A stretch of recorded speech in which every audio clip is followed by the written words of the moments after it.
how to stop getting triggered permanently. And this is not just about getting triggered easily or just a couple of times. This is about how to stop getting triggered forever. You hate that you get triggered so easy. You hate that you're so irritable at the drop of a hat. You get frustrated at the ones you love.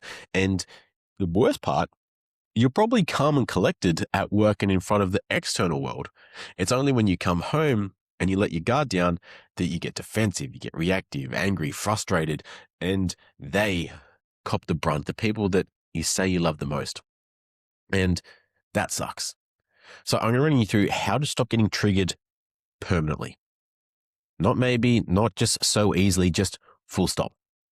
Because after being a reactive nice guy and nearly destroying my marriage, I now help men outgrow nice guy patterns and lead their lives with grounded presence. And so when it comes to being triggered, too many people focus on the trigger. There's different stages of awareness here. The first is the trigger, right? It's, oh, well, if my wife didn't say that, if my kids just listened, if the person at work didn't, do this stupid behavior I asked them not to, if they just did it right the first time. And we blame the external situations, but there's no control in that. We can't control our partner, our kids, the people at work, the people in like the rest of life. So expecting them to just change their behavior so we don't have to control our emotions is victimhood. It's not a very powerful stance to take. And also, it's not realistic. It's not going to happen. So it's not a great strategy. Instead of looking at the trigger, we need to look at why there's ammo in the cartridge. Because if there's no ammo in the cartridge, you keep pulling the trigger and nothing will happen, right? So the next layer where a lot of people get stuck is they then just try to tell them to do breath work. Just visualize yourself handling the stress or handling the trigger better, like mental rehearsal. But imagine all the different things you get triggered about, all the things that you don't handle the way that you would like to because you're irritable, because you're angry, because you have this emotional reaction because of whatever reason. And then having to, okay, well, I didn't like how this happened. Mentally rehearse how to do it better. Band-aid fix. It's not a long-term strategy. It's just surface level shit. If you like surface level stuff, then this is probably not for you. I'm all about going to the deep root cause, fixing that, and then life becomes so much easier. Right? So addressing the trigger doesn't work. Doing the breath work and the mental rehearsing at the time does not work either. If you want to stop being so triggered, the first layer is your nervous system. Look at why you're in that fight or flight response to begin with. Now, this is super easy when you look at things like addressing your sleep. You look at how much stimulation you're consuming in terms of caffeine, energy drinks, even alcohol, how much cheap dopamine you're consuming as well in the form of sugar and porn, social media, like all these things are keeping us reactive. Right? We're looking for things to get reactive to. And anytime there is a situation which the last time we encountered this, we went into that fight or flight mode, all that part of our brain does, all our nervous system does is see similarities between then and now, and we'll respond the exact same way as last time and then do the same this time. So that's why you can't think about it. It's not like we choose how to respond in that moment. It's automatic. And that's why conscious choices in that moment don't serve anybody, because it's automatic. We need to change the behaviors and the environment within ourselves that make us choose that make that automation happen. So through the nervous system, we regulate our nervous system. Yes, we do the breath work, but not necessarily at the time. Sure, it can help, but that's a way of suppression for a lot of people, and it doesn't help. It just spurts it back up later on. It's also worth looking at what we're getting triggered about. Like when we look at the actual instance that is happening, a lot of the time, there is a level of ownership there that is required.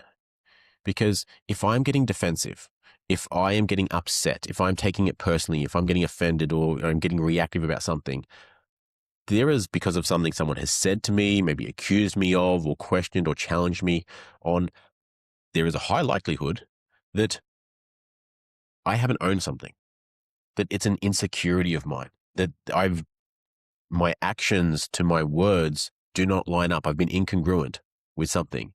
And that's why it triggers this defensiveness in us, right? We want to try and change the narrative. We need to defend. We need to blame. We need to go into this reactive mode to protect our identity, to protect our ego. So that's why we come up with a story. We get defensive. We blame. We try to change the subject and everything else that follows that. Often what all that does is invalidate the other person's reality and ruins the relationship at the expense of protecting our image and our ego.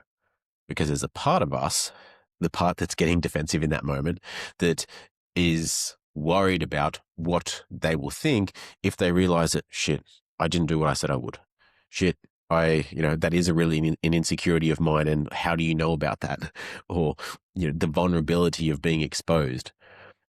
And so after the nervous system, we look at the ownership piece, but the deeper work, the deeper piece where not enough people go to, which is how to remove these triggers, is looking at the parts of you. So as a broad overview, have you ever said, part of me wants to do this, a part of me wants to do that? Or, I just need to get out of my own way. Amazing. You've already started to use parts language. So you recognize that, you're not just one mind, that there are multiple parts in there. These parts, birthed earlier in life, are there to protect us from something, protect us from an emotion, from an event. And those protective mechanisms often are reactivity in the form of fight, flight, or freeze, in the form of, disconnect, in the form of, getting angry even. Funny side note about getting angry is it's often a fear of control, right? We have lost control in that moment, especially as men, and sometime earlier in our life, we have used anger to regain control. We've become physically intimidating.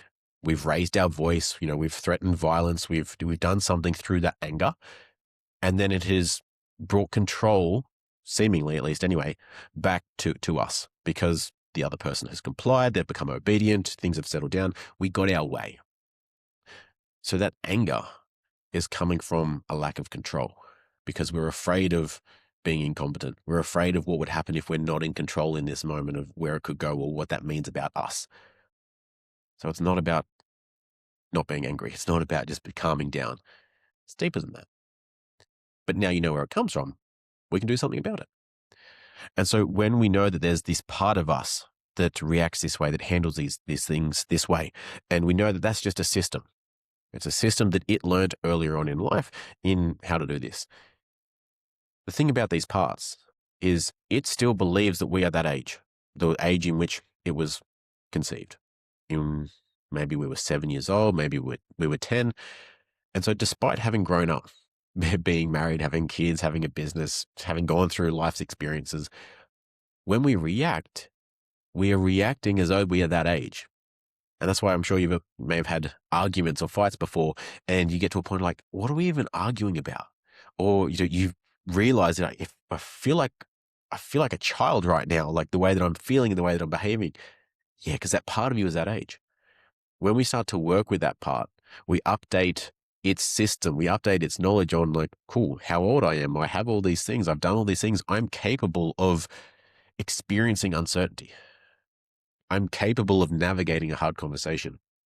I'm capable of being called out, of owning my incongruence, of handling whatever situation comes up without having to react and stronghold my way into blowing through the situation, invalidating the other person, or getting my way ultimately. Then the part of us that was operating from that way can slowly take a step back. And the adult version of us that has all the experience, that can naturally be calm in that time of heightened emotions instead of being triggered, can choose how to respond. And that's the big thing that we're learning in this process. First of all, in the nervous system work, there's a gap between the stimulus or the trigger and then the response. At the moment, there's none. It's trigger, response, blow up, right? But what we create through the regulation of the nervous system is trigger or the stimulus. And then, okay, how do I want to respond? At a nervous system, physiological level, right? But without addressing the parts, there's still the mental inkling of, I need to defend myself. I'm losing control. What do I do? Cool. Then a part of me is reactive. A part of me wants to regain control. A part of me, does these things. And now we're creating space again between the part that has that operating system that's been running it our entire life and us, the adult self, the grounded self, the in control self. And from that state, we can choose with all of our experience, all of our wisdom, all of our calm self, how we want to handle this situation, what we want to do about it for this moment right now. Because keep in mind, the nervous system is reacting from a previous situation, and the parts, again, is reacting from a previous situation. They've just seen similarities in what's in front of us. They're not entirely reacting to what's in this moment right now. And that's why the emotional reaction feels so much stronger than what just happened. And that's a way to know that this part, this reactivity is coming from that part and that dysregulated nervous system, because the emotion is up here, but the extent of the situation or the moment is down here. And that's why it feels so frustrating as well, because you feel like you're not in control.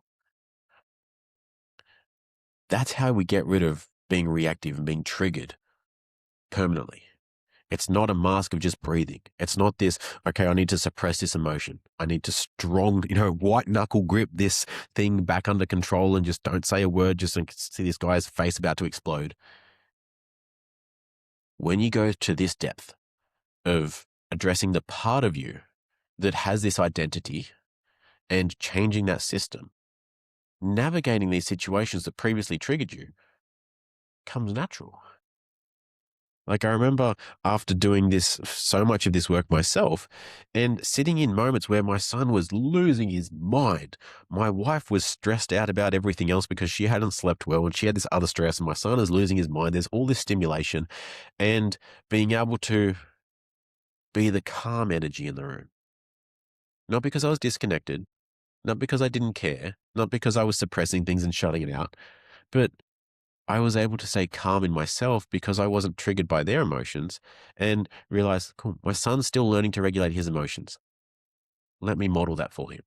My wife is stressed out. She needs someone to calm and ground her down so that we don't get carried away and end up in some stupid fight. Amazing. I get the privilege of being able to do that for her. And then within 10 minutes, everything has come back down to a manageable, navigatable space and energy because of who I was able to be in that moment, and not reacting to them and then escalating it even further. And then, especially for my son, then creating the part in him that has to handle his emotions and things in that same system, which he'll have to then grow up and then figure out how to navigate himself. And that's it. If you want to go deeper into this, go to my channel. There's a link there where you can check out more resources. You can apply for coaching if this has been extremely helpful and this feels like the key that's been missing in your journey in becoming a more grounded, present, in control man, husband, and leader. If you're a wife, if you're a woman, and this resonated with you from a personal standpoint, or from maybe you see your husband in some of these traits, share it with him. Not to blame him, not to call him out, but to give him a resource to understand these patterns and behaviors within himself and what to do about it.